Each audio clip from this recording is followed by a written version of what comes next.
Jagtial MLA Sanjay MP Arvind మధ్య dialogue war నడుస్తోంది. ఇద్దరు నేతల డైలాగ్స్ తో జగిత్యాలలో పొలిటికల్ హీట్ పెరిగింది.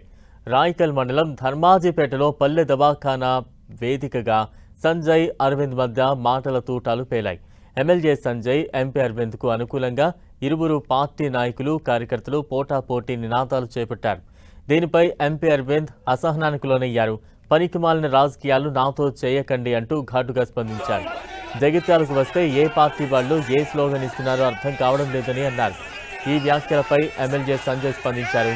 తానేంటో జగిత్యాల ప్రజలకు తెలుసన్నారు. అటు మరోసారి సంజయ్ వ్యాఖ్యలపై స్పందించిన అరవింద్ జగిత్యాల ఎమ్మెల్యే డబ్బుల కోసం అమ్ముడుపోయారని హాట్ కామెంట్ చేశారు.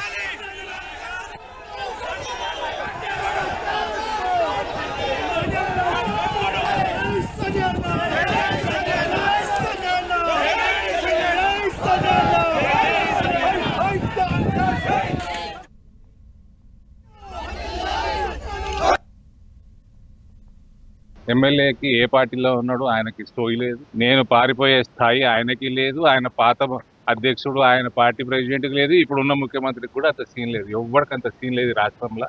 నేను పారిపోయేంత ఎమ్మెల్యే అడుగుపోరి.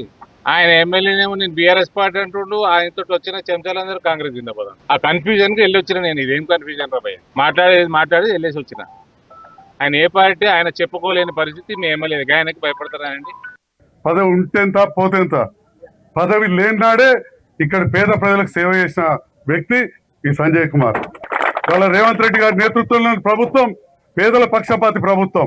ఇంటింటికి ఉచిత కరెంట్ వస్తుందంటే అది కాంగ్రెస్ నేతృత్వంలో వస్తుంది. ఇవాళ 52 ఇండ్లు మంజూరైనవి. అందులో ఇప్పుడే ఒక మిత్రుడు వచ్చి అడిగాడు 4 లక్షలు వచ్చినాయి సార్, ఇంకా కొంత రాలేదని. ప్రధానమంత్రి ఆవాస్ యోజనలో ప్రతి ఇంటికి 75,000 రావాలి. ఇప్పటికి కూడా ఇంకా నిధులు రిలీజ్ చేస్తలేరు. మరి అది బాధ్యత లేదా? మరి అవన్నీ అడుగుతారు అనుకున్నారు కావచ్చు, వెళ్ళిపోయారు. మీరు మొన్న ఎమ్మెల్యేగా పోటీ చేసిన నియోజకవర్గం కొరుట్ల నియోజకవర్గానికి ఎన్ని పల్లె దవాఖానాలు వచ్చినాయి చెప్పండి? 2. జగిత్యాలకు 14. అంటే దీని వెనకాల మా తమ్ముళ్ళు, అన్నలు, అక్క చెల్లెళ్ళు గెలిపించిన సంజయ్ కుమార్ కృష్ణ తప్పకుండా నేను చెప్తాను. ఈయన మీ ఎమ్మెల్యే పైసల కోసం కాంగ్రెస్ పార్టీలకు వేయండు. He is become a desperate politician for money. Jagtial ప్రజలు గమనించాలి. రానున్న కాలంలో ఇటువంటి వాళ్ళకి డిపాజిట్లు గల్లంతు చేయాల్సిన బాధ్యత జగిత్యాల ప్రజలే. అది మీతో చేయించే బాధ్యత అరవింద్ ధర్మపురి.